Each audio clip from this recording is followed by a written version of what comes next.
Price the lord, hallelujah. ಯೇಸುವಿನ ಮಧುರ ನಾಮದಲ್ಲಿ ಬೆಳಗಿನ ಸಮಯದಲ್ಲಿ ಈ ಕಾರ್ಯಕ್ರಮವನ್ನು ವೀಕ್ಷಿಸ್ತಿರುವಂಥ ನಿಮ್ಮೆಲ್ಲರನ್ನ ನಾನು ಸ್ವಾಗತಿಸುವವನಾಗಿದ್ದೇನೆ, ವಂದಿಸುವವನಾಗಿದ್ದೇನೆ. ದೇವರು ನಮ್ಮ ಜೀವಿತದಲ್ಲಿ ಆತನು ಒಳ್ಳೆಯವನಾಗಿದ್ದಾನೆ.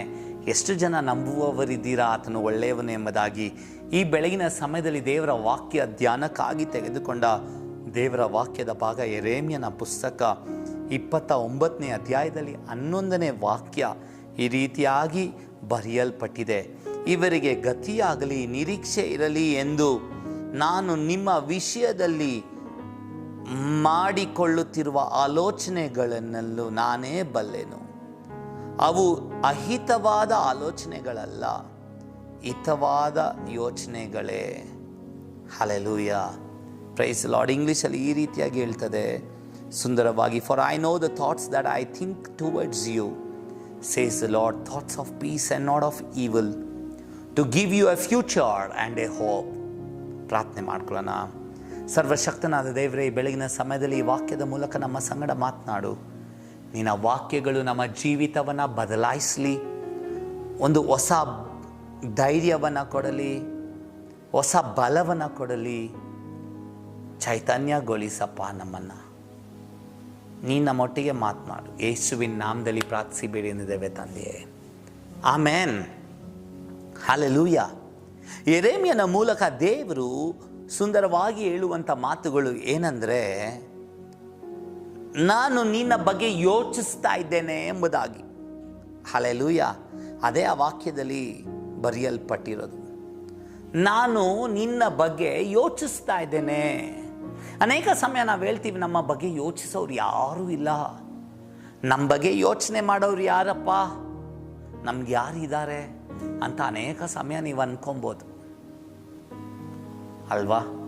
ಒಂದೊಂದು ಟೈಮ್ ಯಾರು ನಮ್ಮ ಜೊತೆ ಇಲ್ಲದೇ ಇದ್ದಾಗ, ಒಂದೊಂದು ಸಮಯದಲ್ಲಿ ಕಷ್ಟದಲ್ಲಿ, ಬಡತನದಲ್ಲಿ, ಕಣ್ಣೀರಲ್ಲಿ, ತಂದೆ ತಾಯಿ ಎಲ್ಲ ತೀರೋದಾಗ, ಒಬ್ಬರೇ ಇದ್ದಾಗ ನಮ್ಮ ಬಗ್ಗೆ ಯಾರು ಯೋಚನೆ ಮಾಡ್ತಾರೆ?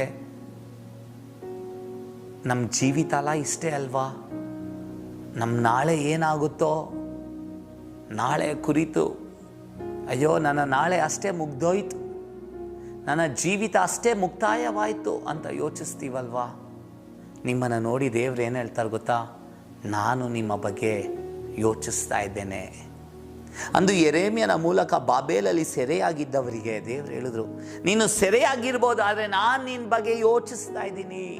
ಇವತ್ತು ಅದೇ ದೇವರು ನಿಮ್ಮ ನೋಡ್ತಿರುವಂಥ ಒಬ್ಬೊಬ್ಬರಿಗೆ ಹೇಳೋದು, ನಾನು ನಿಮ್ಮ ಬಗ್ಗೆ ಯೋಚಿಸ್ತಾ ಇದ್ದೀನಿ, ನಾನು ನಿಮ್ಮ ಮಕ್ಕಳ ಬಗ್ಗೆ ಯೋಚಿಸ್ತಾ ಇದ್ದೇನೆ, ನಾನು ನಿನ್ನ ಕುಟುಂಬದ ಬಗ್ಗೆ ಯೋಚಿಸ್ತಾ ಇದ್ದೇನೆ, ನಾನು ನಿಮ್ಮ ಬಿಸ್ನೆಸ್ ಬಗ್ಗೆ ಯೋಚಿಸ್ತಾ ಇದ್ದೇನೆ, ನಾನು ನಿಮ್ಮ ಪರಿಸ್ಥಿತಿಗಳ ಬಗ್ಗೆ ಯೋಚಿಸ್ತಾ ಇದ್ದೇನೆ, ನಾನು ನಿನ್ನ ತಂದೆ ಬಗ್ಗೆ ಯೋಚಿಸ್ತಾ ಇದ್ದೇನೆ, ನಾನು ನಿಮ್ಮ ತಾಯಿ ಬಗ್ಗೆ ಯೋಚಿಸ್ತಾ ಇದ್ದೇನೆ. ಆತನು ಹೇಳ್ತಾ ಇದ್ದಾನೆ, ನಾನು ನಿಮ್ಮ ಮಕ್ಕಳ ಬಗ್ಗೆ ಯೋಚಿಸ್ತಾ ಇದ್ದೇನೆ. ನಿನ್ನ ಗಂಡನ ಕುರಿತು ಯೋಚಿಸ್ತಾ ಇದ್ದಾನೆ, ನಿನ್ನ ಹೆಂಡತಿ ಕುರಿತು ಯೋಚಿಸ್ತಾ ಇದ್ದಾನೆ. He is thinking about everything. ನಿಮ್ಮ ಸೇವೆಯ ಕುರಿತು ಯೋಚಿಸ್ತಾ ಇದ್ದಾನೆ, ನಿಮ್ಮ ಸಭೆ ಕುರಿತು ಯೋಚಿಸ್ತಾ ಇದ್ದಾನೆ. ಏನು ಯೋಚಿಸ್ತಾ ಇದ್ದಾನೆ? ಕೆಟ್ಟದಾಗಿನಾ? ಅಲ್ಲ, ನೋ, ಅದು ಅಹಿತವಾದದ್ದಲ್ಲ. ಬೈಬಲ್ ಸ್ಪಷ್ಟವಾಗಿ ಹೇಳ್ತದೆ, ಹಿತಕ್ಕಾಗಿಯೇ, ಒಳ್ಳೆಯದಕ್ಕಾಗಿಯೇ. ಇಂಗ್ಲೀಷಲ್ಲಿ ಹೇಳ್ತದೆ, ನಿನಗೆ ಸಮಾಧಾನವನ್ನು ಕೊಡುವುದಕ್ಕಾಗಿ ಯೋಚಿಸ್ತಾ ಇದ್ದೇನೆ. ನಿನ್ನ ಫ್ಯೂಚರ್, ನಿನ್ನ ಭವಿಷ್ಯತ್ ಕಾಲದ ಕುರಿತು ನಾನು ಯೋಚಿಸ್ತಾ ಇದ್ದೇನೆ. ನಿನಗೆ ಒಂದು ಒಳ್ಳೆ ನಿರೀಕ್ಷೆ ಕೊಡಬೇಕೆಂಬುದಾಗಿ ಯೋಚಿಸ್ತಾ ಇದ್ದೇನೆ. ಹಲ್ಲೆಲೂಯಾ. ಆತನು ಹೇಳುವಂಥ ಮಾತು, ನಿನಗೆ ಒಂದು ಒಳ್ಳೆ ಜೀವಿತವನ್ನು ಕೊಡಬೇಕೆಂಬುದಾಗಿ ಯೋಚಿಸ್ತಾ ಇದ್ದೇನೆ. ಎಲ್ಲರೂ ಕೈ ಬಿಟ್ಟಿರುವಂಥ ಪರಿಸ್ಥಿತಿಗಳಲ್ಲಿ ನೀವು ವಾಸ ಮಾಡ್ತಾ ಇರ್ಬೋದು, ಆದರೆ ಆತನು ಎಂದೆಂದಿಗೂ ಕೈ ಬಿಡುವ ಆತನಲ್ಲ. ಆತನು ನಿಮ್ಮ ಕುರಿತು ಯೋಚಿಸ್ತಾ ಇದ್ದಾನೆ. ಈ ದಿನ ನಿಮ್ಮ ಬಗ್ಗೆ ಯೋಚಿಸ್ತಾ ಇದ್ದಾನೆ. ನೀವು ಅನ್ಕೊಬೋದು, ನನ್ನ ಬಗ್ಗೆ ಯಾರು ಯೋಚಿಸ್ತಾ ಇಲ್ಲ, ನನಗಾಗಿ ಯಾರು ಇಲ್ಲ ಅಂತನೋ. ಇಲ್ಲ, ಆತನು ನಿಮ್ಮ ಬಗ್ಗೆ ಯೋಚಿಸ್ತಾ ಇದ್ದಾನೆ. ಆತನು ಮನುಷ್ಯನ ಹಾಗೆ ಸುಳ್ಳೇಳುವವನಲ್ಲ. ಆತನು ಯಾವುದನ್ನು ಹೇಳ್ತಾನೋ ಅದನ್ನು ನೆರವೇರಿಸುವಾತನಾಗಿದ್ದಾನೆ. ಮನುಷ್ಯನ ಹಾಗೆ ಮಾತು ಬದಲಾಯಿಸುವವನಲ್ಲ. ಆತನು ಕೊಟ್ಟ ಮಾತನ್ನು ನೆರವೇರಿಸುವಾತನಾಗಿದ್ದಾನೆ. ಎಸ್, ಮನುಷ್ಯನಿಂದ ಅಸಾಧ್ಯವಾಗಿರ್ಬೋದು, ಆತನಿಂದ ಸಾಧ್ಯ. ನೀವು ತಿಳ್ಕೊಬೋದು, ಇಲ್ಲಿಗೆ ಎಲ್ಲ ಕೊನೆ ಆಯಿತು, ಮುಕ್ತಾಯ ಆಯಿತು, ನನ್ನ ಜೀವಿತ ಅಷ್ಟೇ, ನಾನು ಎದ್ದೋಳಕ್ಕಾಗಲ್ಲ. ನನಗೆ ಫ್ಯೂಚರೇ ಇಲ್ಲ ಅಂತ ನೀವು ಹೇಳ್ಬೋದು. ನೋ, ಆತನ ಹಾಗೆ ಹೇಳಲ್ಲ. ನಿನಗೆಲ್ಲ ಮುಕ್ತಾಯ ಆಯಿತು, ಆದರೆ ಆತನಿಗೆ ಯಾವುದೂ ಮುಕ್ತಾಯ ಆಗಿಲ್ಲ. ನೀನು ಯಾವಾಗ ಮುಕ್ತಾಯ ಆಯಿತು ಅಂತ ಹೇಳ್ತೀರೋ ಆವಾಗಲೇ ಆತನ ಹೇಳೋದು ಇವಾಗಿಂದನೇ ಆರಂಭ ಎಂಬುದಾಗಿ. Your finishing his not his. ನೀವು ಯಾವಾಗ ಎಲ್ಲ ಆಗೋಯ್ತು ಅಂತ ಹೇಳ್ತೀರೋ ಆವಾಗ ಆತನ ಹೇಳೋದಿಲ್ಲ. ಅವತ್ತು ಆ ವಿವಾಹ ಕಾನಾ ಊರ ಮದುವೆಯಲ್ಲಿಯೂ ಅದೇ ಆಯಿತು. ದ್ರಾಕ್ಷ ರಸ ಖಾಲಿ ಆಯಿತು, ಎಲ್ಲ ಖಾಲಿ ಆಯಿತು, ಒಂದೇ ಒಂದು ಡ್ರಾಪು ಇಲ್ಲ. ದೊಡ್ಡ ಅವಮಾನ. ಮರಿಯಳು ಬಂದು ಯೇಸುಸ್ವಾಮಿ ಹತ್ರ ಹೇಳ್ತಾರೆ, ಏನಾದರೂ ಮಾಡು. ಅಲ್ಲಿದ್ದ ಕೆಲಸದವ್ರಿಗೆ ಹೇಳ್ತಾರೆ, ಎಷ್ಟು ಸುಂದರವಾಗಿ ಹೇಳ್ತಾರೆ, ಆತನು ಏನು ಹೇಳ್ತಾರೋ ಅದನ್ನು ಮಾಡು, ಏನು ಹೇಳಿದ್ರೂ ಮಾಡು, ಏನು ಹೇಳಿದ್ರೂ ಮಾಡು. ಆತನು ಹೇಳುವುದನ್ನು ನಾವು ಮಾಡುವುದಾದರೆ ಆ ನೀರನ್ನು ದ್ರಾಕ್ಷ ರಸವನ್ನಾಗಿ ಮಾರ್ಪಡಿಸಿದ ದೇವರು, ಕೆಲವು ರೊಟ್ಟಿ ಮೀನನ್ನು ಸಾವಿರಾರು ಜನರಿಗೆ ಪೋಷಿಸಿದ ದೇವರು, ಯಾರು ಬೇಡ ಅಂತ ತಳ್ಳಿದರೋ ಕುಷ್ಠರೋಗಿಯನ್ನು ವಾಸಿ ಮಾಡಿದ ಯೇಸು, ನಿನ್ನ ಜೀವಿತವನ್ನು ಬದಲಾಯಿಸಲು ಆತನಿಂದ ಸಾಧ್ಯ, ಆತನಿಂದ ಸಾಧ್ಯ, ಆತನಿಂದ ಸಾಧ್ಯ. ನಿಮ್ಮಿಂದ ಅಸಾಧ್ಯವಾಗಿರ್ಬೋದು.